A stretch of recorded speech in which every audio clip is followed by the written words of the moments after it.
It's been a day. I hate days after holidays. Truly. Presentation. But that, I didn't notice that. Stayed open yesterday, The what did? Park Bank. No. Yes, they were open yesterday. Why? Somebody made it work. We paid somebody mad. You're catching up with the rest of the world that is working on those crazy holidays.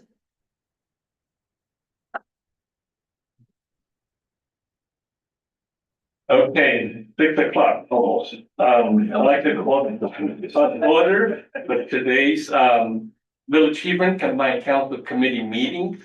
Today is February 17, 2026. The time is 6 p.m. I would like to invite you to stand if you are able to for the Pledge of Allegiance. I pledge allegiance to the flag of the United States of America and to the republic for which it stands, one nation under God, indivisible, liberty and justice for all. Thank you. May we have a roll call, please? Mr. Wolf, Here. Juvenile, Here. Mr. Carpenter, Here. Hoskinson. Here. Mrs. Chapman. Yes. Mr. Marietta. Thank you. I'd like to acknowledge the visitors who's attending to tonight's meeting. Seeing none. Are there any visitor comments? Moving right along. We have the department head meeting from Economic and Community Development Director, Brittany Meisner. Please. Floor is yours. Good evening, everyone. I was late to get my report turned in, so it was in your mailbox. My apologies. If you need any copies, I have a few in my hands, but several things I'd like to update you about. The monthly business meetings that we co-host with Centifonte Art Studio and Lulu's, they continue to grow. We've had on average anywhere from 30 to 50 in attendance, which has been phenomenal. I'm really excited because seeing that group come together, it has created a lot of different collaborations in the community. It has allowed or enabled our business community to come together for a lot of different events that are not village-led, they're business-led, which I love to see that. So it's been a breath of fresh air. I always joke with that group, and it's really not a joke. But that's my favorite morning of the month, is getting together with all of those businesses, seeing their energy, seeing their excitement, and learning more about the work that they're doing. I've really been focused on this first quarter doing the business and retention and expansion visits that I've mentioned to you since I've come on board. That's been a big priority, is meeting with our industrial partners. I'm figuring out, as I'm adjusting my schedule and seeing the different times of year that I'm extremely busy, that first quarter is where I'm really throwing in as many of those visits as I possibly can before we get busy with the events. And so we have met with Fastenal, Kroger, Hendrickson, Lear, and Tectum. We have Harry and David and THK that are coming up this first quarter. I'm also happy to report that Cameron Garsick, who is the new executive director of Grow Licking County, which is a community improvement corporation in the county that you're all aware of, that's focused on economic development, but more of a county level focus. One fun fact, he's a Hebron resident, and he knows that he has to say that. I remind him to say that anytime I'm in his presence. We're very proud that Cameron is in that role and doing the great work he's doing.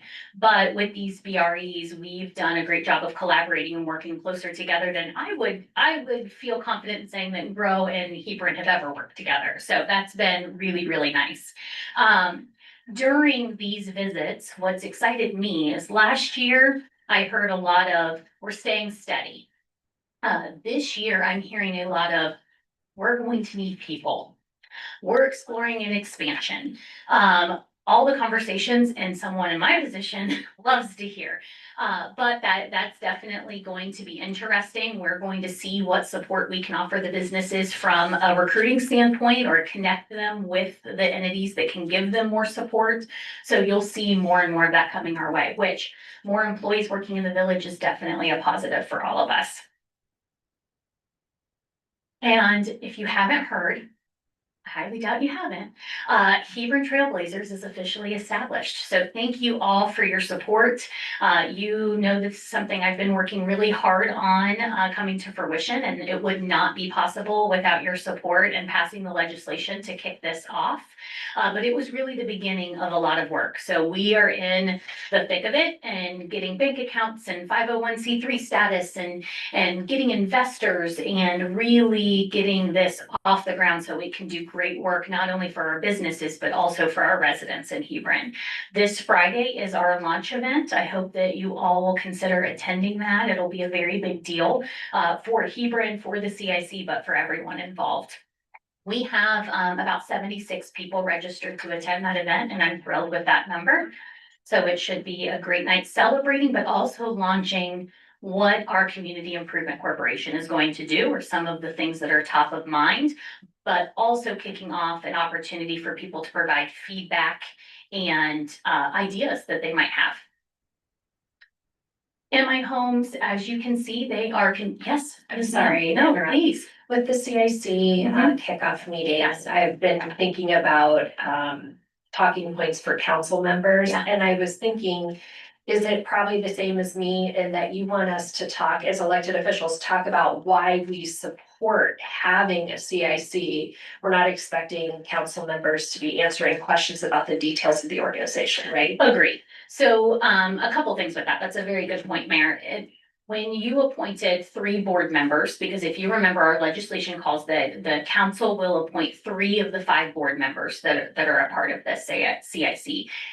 It's officially its own separate board and separate entity at this point, but still a tool and still a resource for the village. We don't want that to go unseen.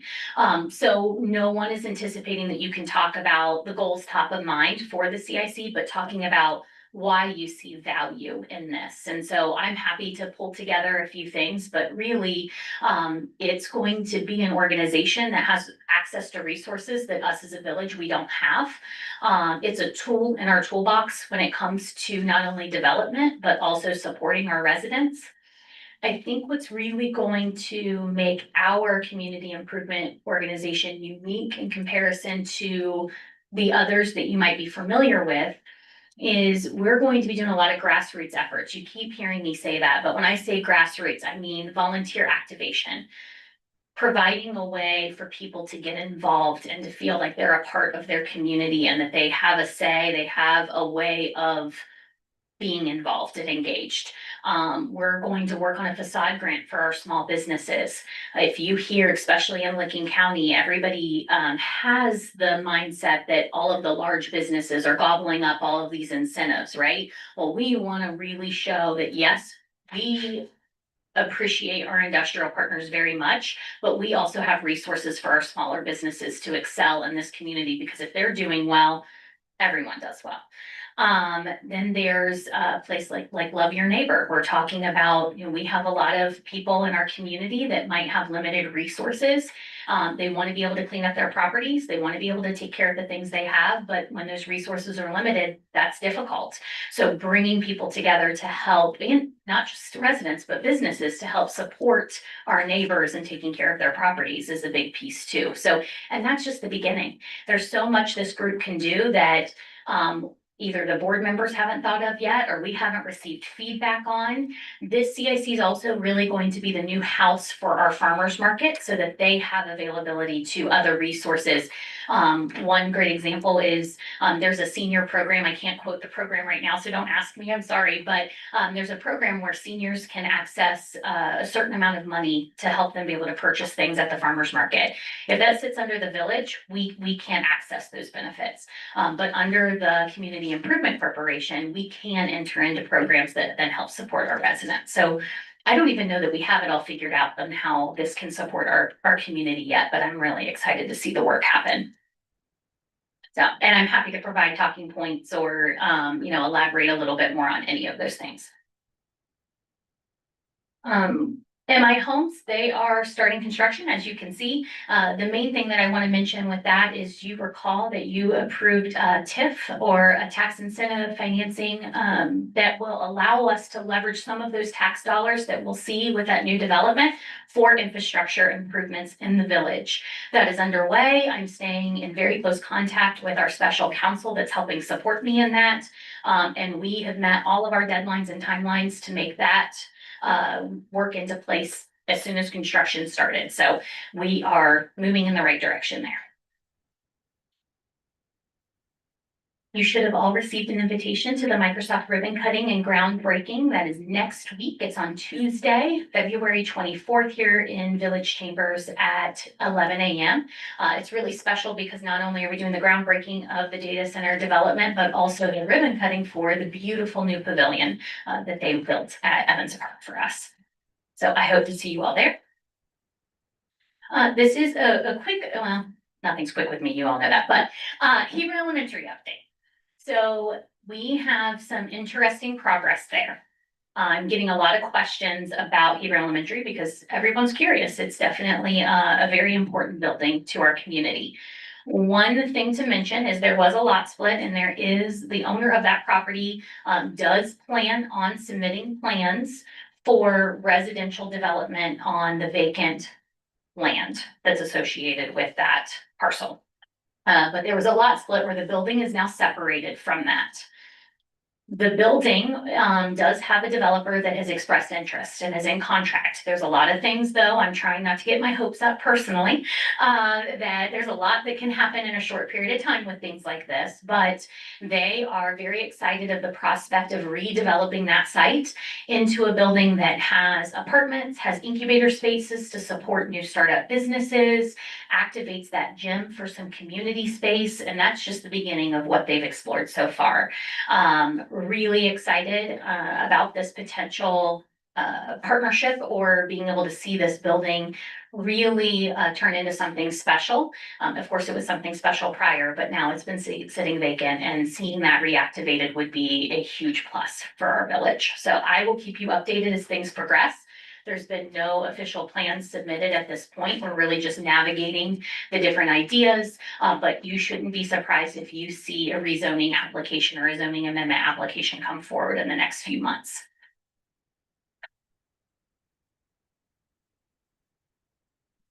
As I mentioned before, moving on to community development, the pavilion is done. It is beautiful. If you haven't been able to make it back there, please take some time to do that. I would like anyone that can hang back after the ribbon cutting and groundbreaking on Tuesday for a photo op. There are some of us that will be traveling over to the pavilion for that purpose. It's a little too cold and still some melting snow for us to bring everyone out there, but if you can stay back, I would greatly appreciate it. Event planning is underway. So as you know, when spring starts, the events start, and then it's nonstop until after Christmas. So that being said, our 2026 calendar is out. Please save those dates. One thing I want to offer, I didn't want to bog you down, and you don't have to answer me now. The mayor actually brought up this suggestion. If it would be helpful for us to send you calendar invites of all of the scheduled events, and then you can choose to deny or accept, we're happy to do that so that it's already plugged into your calendar. So yes, I'm getting some head nods, so we'll definitely work on that. Couple things that come with that. We did move our summer concert series from Thursday to Sunday evenings. Also by popular request, we have added food trucks, one food truck, let me clarify, I'm sorry. One food truck that will be in attendance at each one of the summer concert series. And of course, we're always encouraging people to also make sure that they're going to our local businesses and establishments to get their meals. Farmers market will be the regular dates, but we do have a few new committee members, some of the same committee members from last year, but they have some really amazing ideas. That group has been working very hard to make sure that those farmers markets are extra special this year. So I want to publicly thank Jessica Cable, who's taken on being the chair of that committee this year. And then You all have heard this from me several times, but it is America's birthday this year. So America 250 is underway, and a huge thank you to Penny Wolf taking on that. And then several of you, including Andrea, or Mrs. Chapman, I'm sorry, has been engaged with that committee and making that work move forward. So if you don't have April 19th on your calendar, dust off your shoes because you're either walking or you're running in a 5K, please. That will be April 19th. It's a Sunday. It's at Canal Park, and there is a 5K and a 1 mile walk, and it's a shot heard around the world. One of the main but many reasons we needed Penny involved is because she has actually made these events connected to history versus they just don't sound like a great idea. So she has been a huge asset to the planning that we've done there. One thing I'm really excited that we've been able to do with America 250 is bring the Buckeye Lake region together for some planning. So we've hosted several meetings with the different municipalities, but also partners around the lake to meet and talk about what's happening for America 250 so we can have more of a cohesive marketing plan to the community. So you'll see more from that. Recently, the mayor and I have met with both Congressman Balderson's office and U.S. Senator Moreno's offices, talking about the priorities that you have set as council for Hebron. We've shared some things from our comprehensive plans, some things that have come up in these conversations that you've had here, and really just making sure they understand who Hebron is, what our priorities are, and the things that they should call on us for and the things we're going to be calling on them for. So one thing that's opening up very soon is their community grant or their funding applications. We have all intention of applying for different funding options through that, mainly involving overflow channel culvert replacements, of course, covering the existing ditch and piping the water near Evans Park on Refugee. So those are some of the things that you will see us moving forward on those applications. That is one thing to mention. There are a couple different grant opportunities that have come forward. Some of them require match, some of them do not. As you're aware, if they don't require match, I'm moving forward and I'm applying as we like money. However, there are some that require match, and I know that there's a lot of considerations you have to put in place in order to approve me moving forward with those grants. I will have a few that we will be coming forward with in the near future, and I will make sure to give you the full scope of details and answer any questions you might have. Continuing to collaborate with all the local nonprofits. You might have noticed that it was Random Acts of Kindness Day today, and you saw the carnation and the note from the students on the dais, but then we also were able to scatter some kindness around Hebron today with some of our partners, which was fun. Now, planning and zoning, it's not as fun as Random Acts of Kindness Day, but it's still fun. We were able to issue 87 permits last year, 2025. We have 48 current open code enforcement cases. Of course, those go down during the winter because we don't have as many for grass, high grass and those things. So they will peak back up when it's mowing season. And one thing I do want on your radar, it is very clear that we have a issue with junk vehicles in the village. That being said, we do plan on working hand in hand with our zoning attorney to issue a letter to residents, letting them know what our current ordinance is and what the expectation around that ordinance is, and then giving them ample time to address any code violations that they might have involving a junk vehicle. A junk vehicle is defined two different ways, whether it's tagged or not, and operable or not. It only takes one of those things to be considered a junk vehicle. Both, then it's definitely a junk vehicle. I say that because that's a question that comes up often, and we want to make sure that our residents have plenty of time to address it. But I can assume that that's going to probably create some dialogue and some concern from residents, and I want you to be prepared for that. I will make sure you see the letter that we issue as well. I won't go down all of that, but I will mention as well, second quarter, it is a goal of mine to start really honing in on the overlay district that I've mentioned to you guys a few times. That's essentially an extra layer of zoning that's over a particular area in the village. The area that I'm going to be looking at is our downtown area as well as the East Commercial District out towards Kroger. And this is an extra layer of zoning so that if there are certain type of businesses that we don't find are acceptable in those areas or what we're looking to attract. It can prevent that. It can require some additional aesthetics isn't the best word, but maybe that's a piece of it depending on what commercial district we're looking at. There's a lot of different pieces. With that overlay district, both planning and zoning and council will have ample opportunity to provide feedback to address any legislation at the end of the day. So this is all information you're going to be able to see, review, and provide feedback and questions on. But just know second quarter is really where I plan on diving into that. And then as it relates to development projects, everybody knows that Microsoft, I mentioned it several times tonight, we have that ribbon cutting and groundbreaking on Tuesday. So you're aware early March, they are going to start moving dirt out there. They do have a permit for mass grading. We have not worked through any permits for any building construction at this point. Hopefully that will move forward, continue to move forward.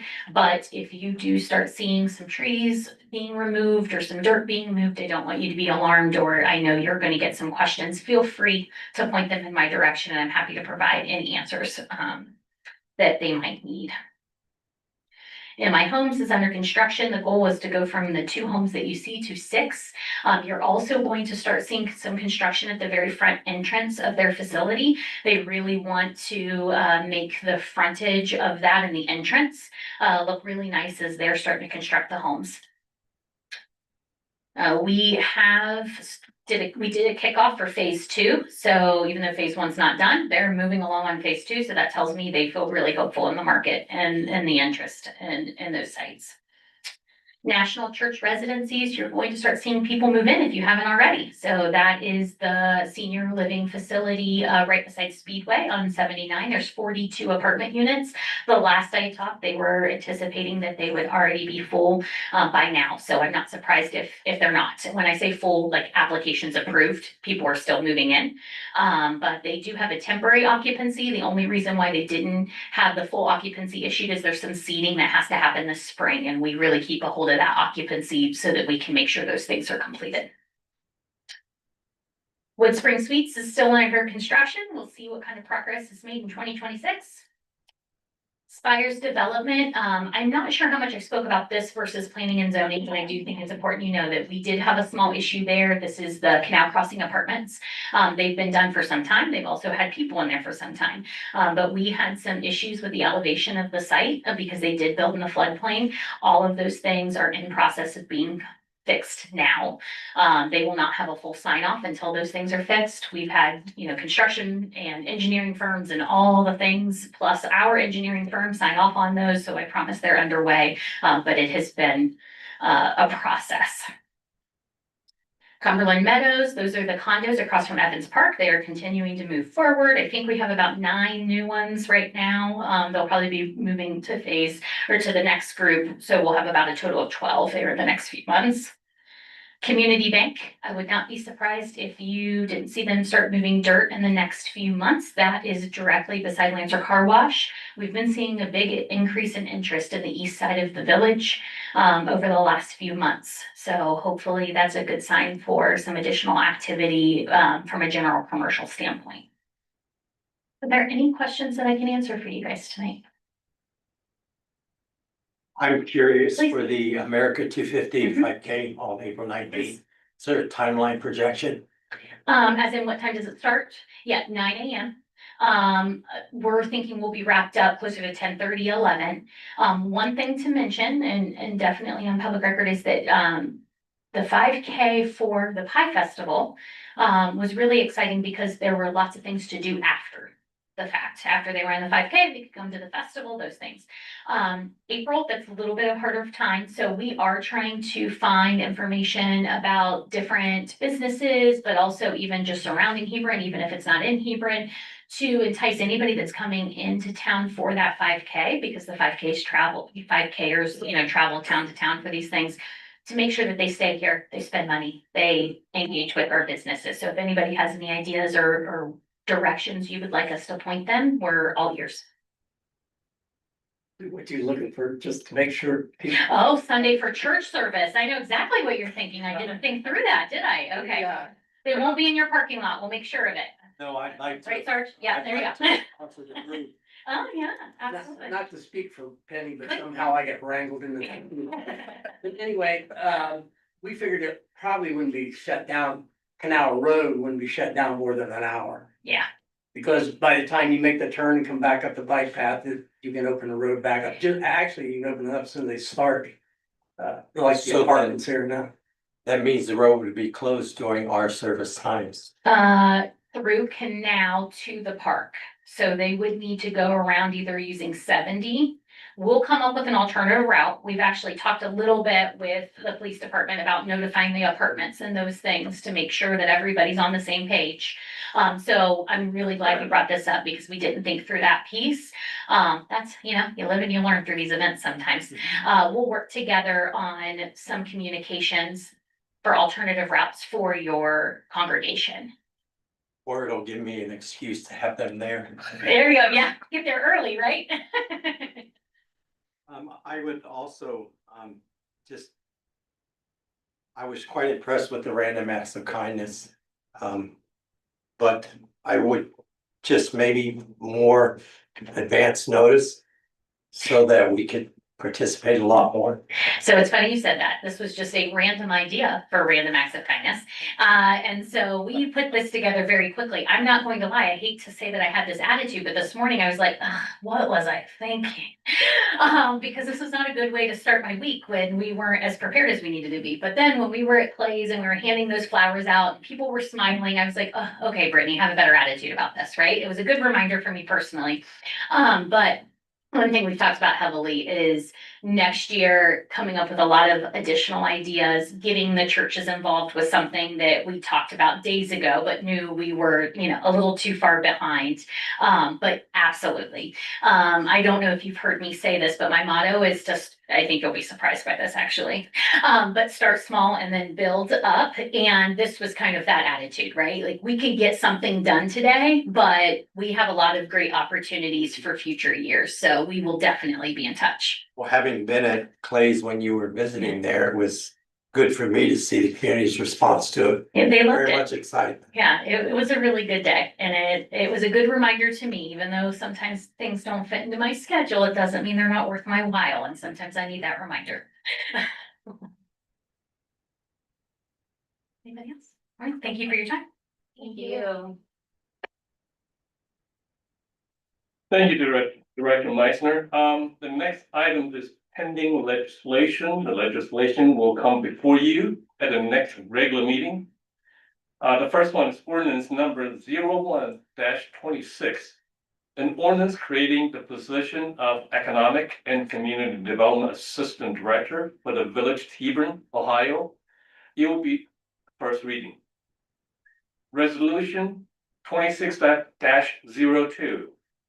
A resolution authorizing the mayor or the mayor's agent to execute an amended development agreement with Microsoft Corporation of Washington Corporation and declaring an emergency. It will be a first reading, but it's going to be an emergency legislation. What was the amendment that we just have to change? There are a couple of things we've been working with Microsoft. The first one is the infrastructure improvement, roadway paving. In the original agreement, we gave them a specific time frame and the cost for resurfacing.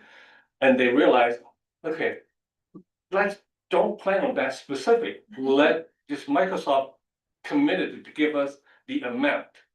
And then the village and and Microsoft can work out when that needs to happen. Because you have the site improvement, you have all the vehicles, have to come in and out.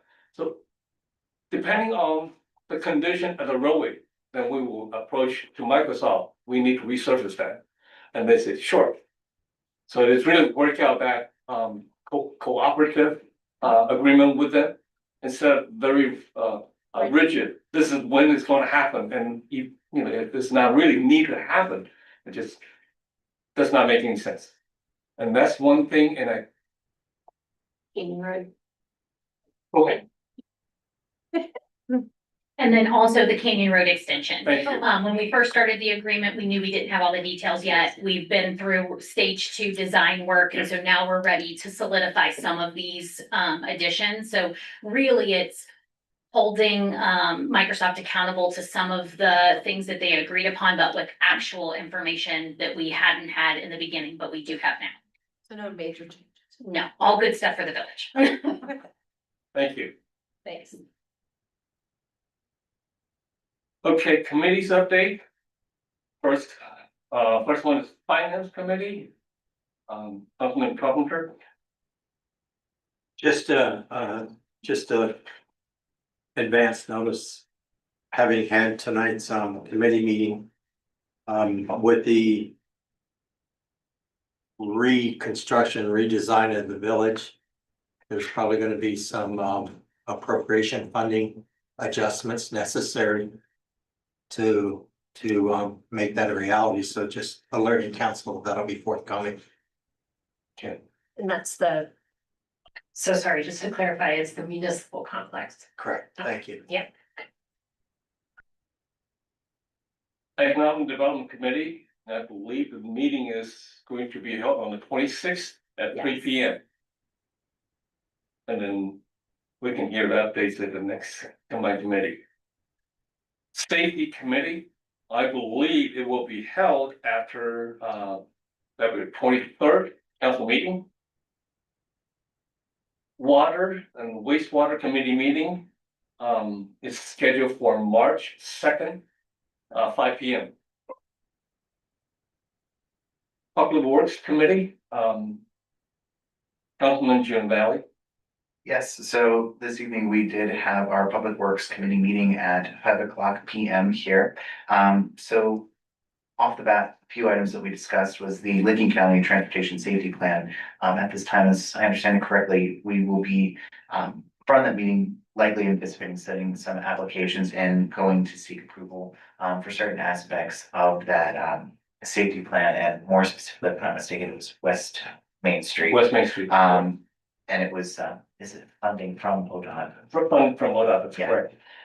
So we'll be anticipating that, and likely we'll be Yeah. following up accordingly. We will also extend our study from the Maple Street to Basin Street. Yes. Yeah. So we have that item. When it comes to the multi-use trail update, we did review over some tentative plans that have been made for that, and I think at this point, it's a matter of moving forward with the right timing. That is correct. So we should be good there. And then lastly, of course, along the same lines with the municipal building renovations, we discussed what has been laid out and different things to expect, along with reviewing over the 2 different estimates that are provided for both phases of that project. Yep.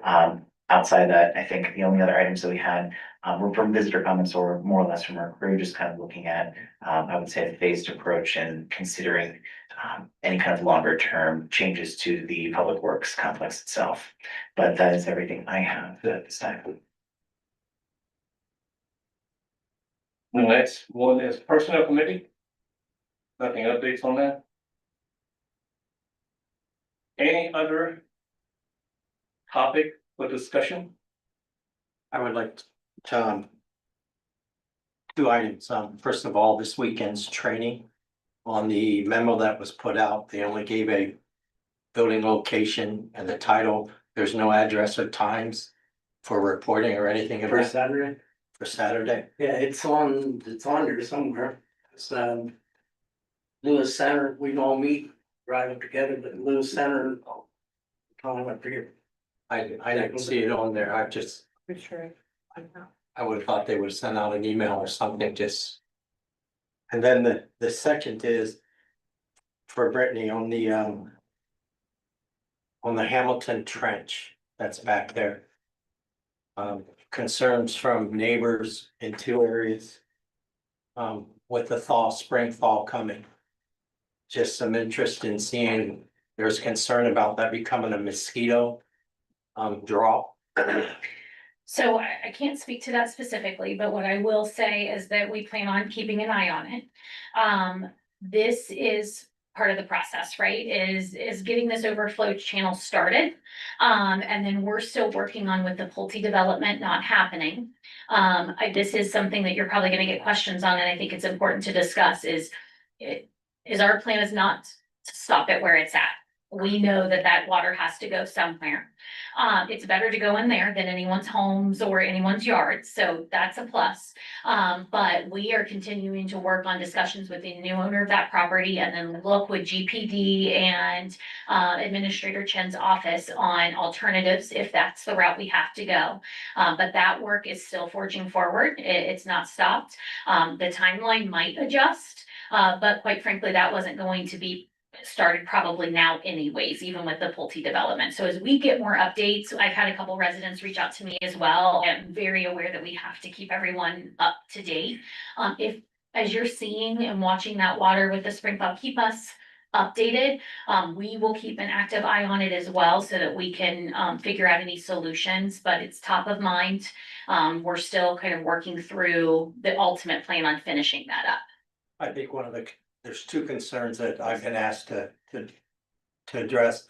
Number one, the retention pond and the actual trench is already both 3/4 of the way full.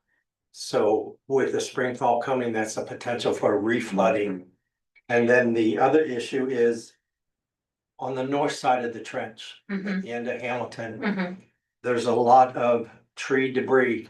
Although it's still on their property, it's marrying up against the neighbor's property, and some of it is quite an eyesore. Some of those residents are wondering, can we maybe encourage them to, at least on the north side of the trench, remove the tree debris? Absolutely. That I'll have a conversation very quickly on that.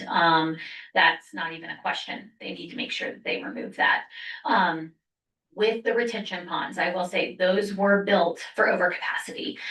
So if we see them full, it's one of those things where we should be grateful that it's there because it was built over capacity. And then the overflow channel, of course, is additional storage as well. But these are all things that I'm really grateful that residents are coming to you and talking about, because we have to be mindful and make sure we're watching them as we're, working through these things. So we'll keep an active eye. I'll work with Administrator Chen. And then please report back to us as you hear anything. And as I get updates or any of us get updates, we'll make sure that we provide them to you. Great, thank you.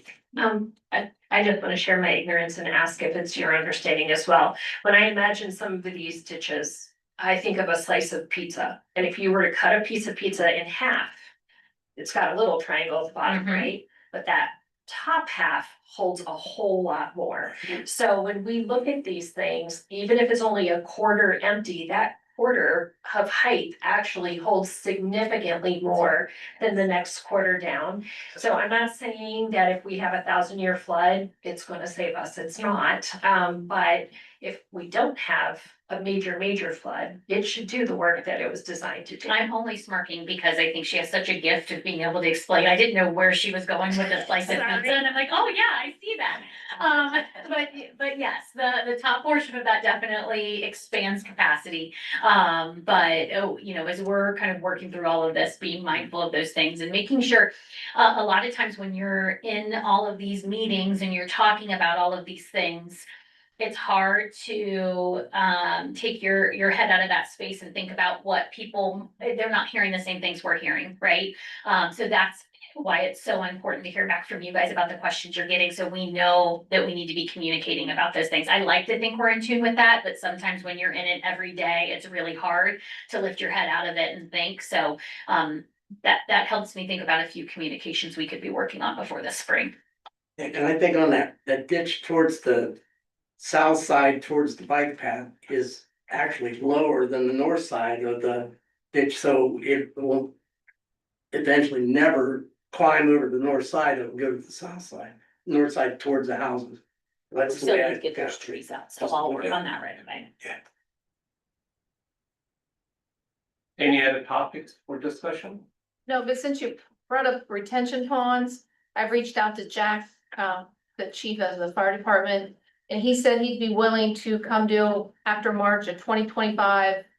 An update on the 2025 of the fire, West Licking Fire, an update and, answer questions on that, cause I had some questions for him and I know you need to have more questions after I had questions. And so I think it'd be better coming directly from him for questions.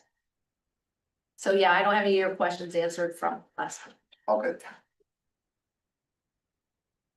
Any other? Any other visitor comments?